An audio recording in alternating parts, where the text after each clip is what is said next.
In this video, I'm going to show you how you can increase your Cash App limit. You want to load up Cash App, then click on your profile icon in the top right corner. And right here, you will see your limits if you scroll down. So just want to click on limits, and here it's going to show you how much you can send, receive, and also the limit for your cash balance. Now, if you want to increase it, you will need to verify your identity. So at the top, you should see verify your identity. Click on that. And then you will need to provide your personal info, such as your name, date of birth, your social security number, location, and then you will also need to provide your ID or driver's license just to prove that that is in fact you.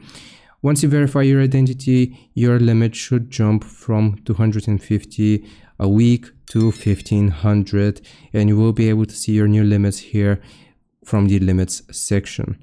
I hope this helps. Leave a like and subscribe, and I'll see you next time.